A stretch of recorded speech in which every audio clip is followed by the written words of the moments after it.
Assalamualaikum warahmatullahi wabarakatuh. Kami dari kelompok 5 yang beranggotakan Muhammad Edi Setiawan, NIM 076, Rofiko Aroya, NIM 049, dan yang terakhir adalah saya sendiri, Widiawati, NIM 080. Di sini kami akan menjelaskan tentang ejaan, kata, dan diksi.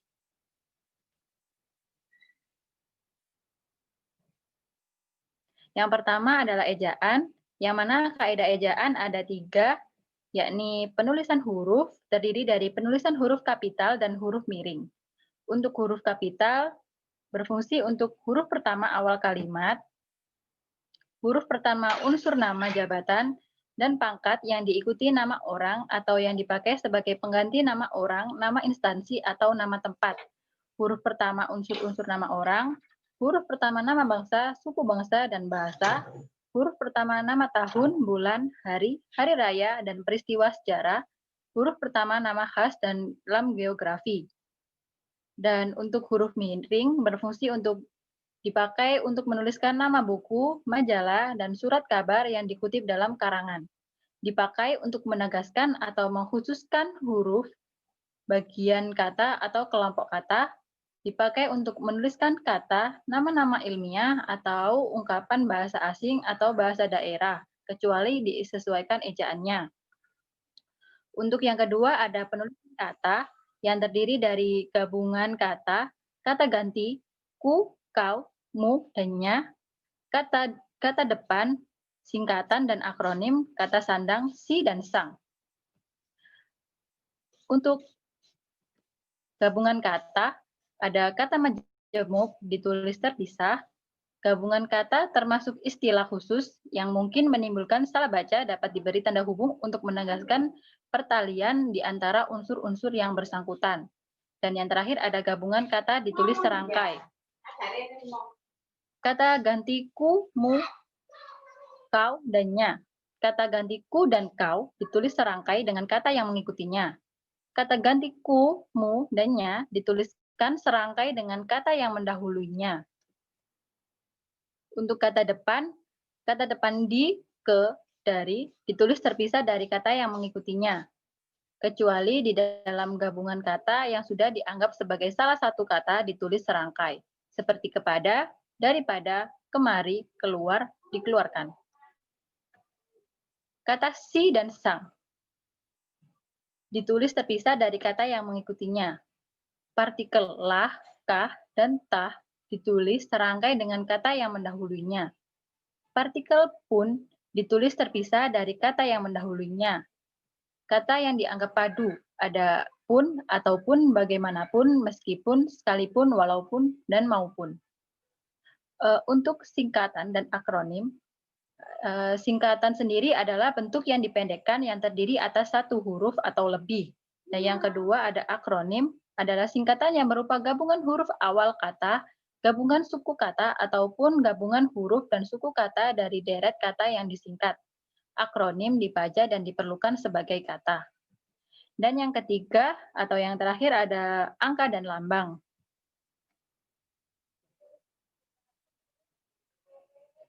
Fungsi ejaan ada 3, yakni landasan pembakuan tata bahasa. Yang kedua adalah landasan pembakuan kosakata dan peristilahan. Dan yang terakhir adalah alat penyaring dari unsur-unsur bahasa asing ke dalam bahasa Indonesia.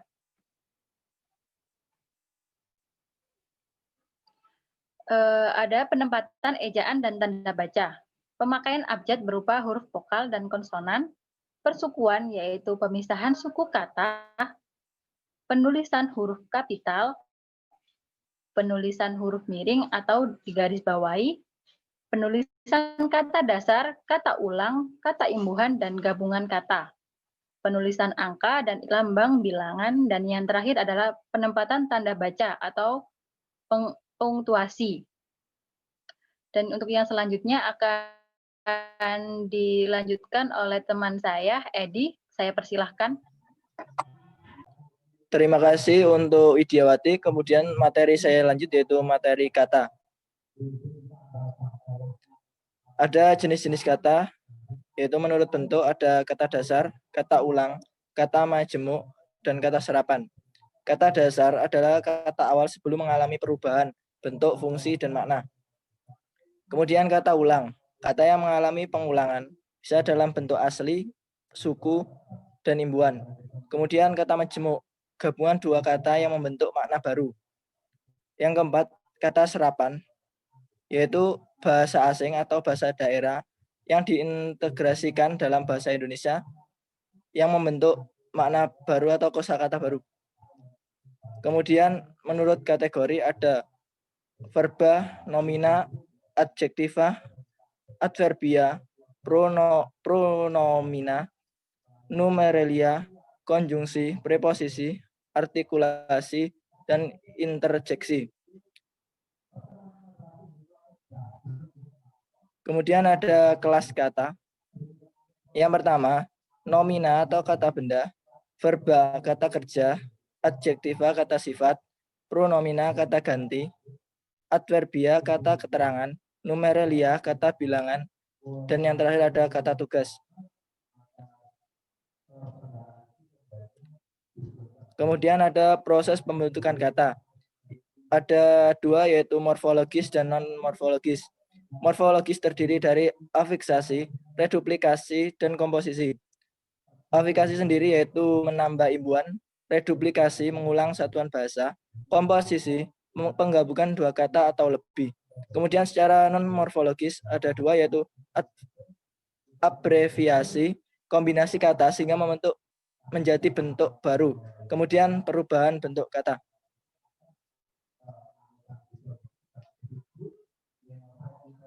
Terima kasih. Kemudian dilanjut dengan rekan saya yaitu Rofiko Araya. Terima kasih. Di sini saya akan melanjutkan presentasi dari teman saya. Diksi. Ciri-ciri diksi ada 3. Yang pertama yaitu tepat dalam pemilihan kata. Menggunakan pilihan kata yang tepat dan sesuai dengan konteks kalimat yang digunakan untuk mengungkapkan gagasan. Yang kedua, dapat membedakan nuansa yang disampaikan. Bentuk yang sesuai dengan ide atau gagasan, situasi, dan nilai rasa pembaca atau pendengar. Yang ketiga, menggunakan pembendaharaan kata yang dipunyai masyarakat. Kaidah diksi, kaidah kelompok kata atau frase, tepat, seksama, dan lazim.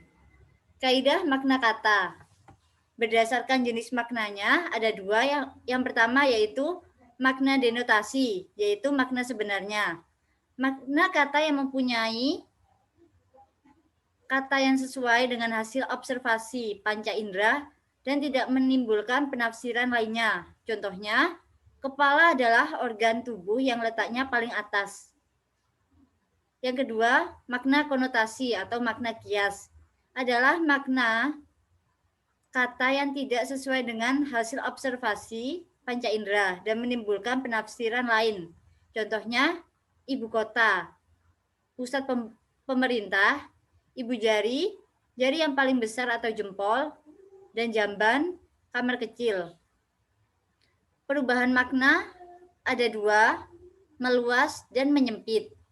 Meluas artinya cakupan makna sekarang lebih luas daripada sebelumnya. Contohnya, berlayar.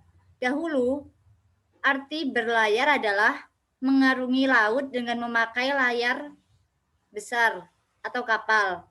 Sekarang, berlayar artinya mengarungi lautan dengan alat apa saja. Makna menyempit yaitu cakupan makna sekarang lebih sempit daripada makna dahulu. Contohnya sarjana. Dahulu arti sarjana yaitu sebutan untuk orang yang cendekiawan. Sekarang gelar untuk orang yang sudah lulus dari perguruan tinggi. Pergeseran makna ada 2. Yang pertama, asosiasi adalah pergeseran makna yang terjadi karena adanya persamaan sifat.